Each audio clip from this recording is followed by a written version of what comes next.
Yunglarimni olib tashlashgan, badanimda esa ximichески kuygan joylari bor. Biroz yoqimsiz. Lekin normayman. Chinakam og'riq qachonki qimirlasam yokida chuqur nafas olganini sezaman. Mana hozirgidek. Men tajriba quyonchasiman. Men otam ham, onam ham, singlim ham, bolalarim ham, xullas, hammasi tajriba quyonchasi bo'lishgan. Ular hammasi o'lib ketishgan.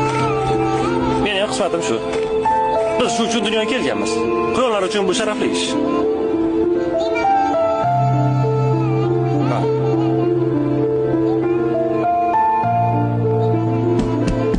Hayya. İşim boshlandi.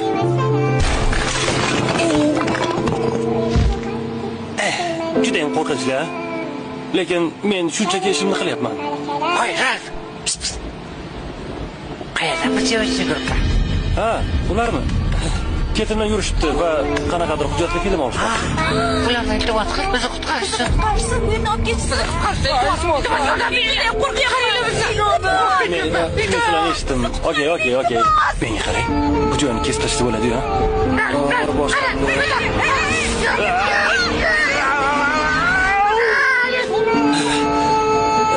Nima demoqchi edim? Sizlarga murojaatim hayvonlarga yoqqa qarasangiz. To'g'ri turib. Ha, uzr. Men to'g'ri turdimmi? Ha, bo'ladi.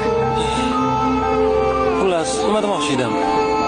Sizlarga murojaatim hayvonlarga tajriba qilib ishlab chiqaradigan kosmetika, ko'zdagi suriladigan shampunlar, quyoshga qarshi kremlar, umuman barchasi vannangizda turgan hamma kremlar, kosmetikalar. Sizlar bo'lmaganingizda men ochig'i ishsiz qolgan bo'lardim. Qayerdadir o'rmonda. Oddiy quyondek.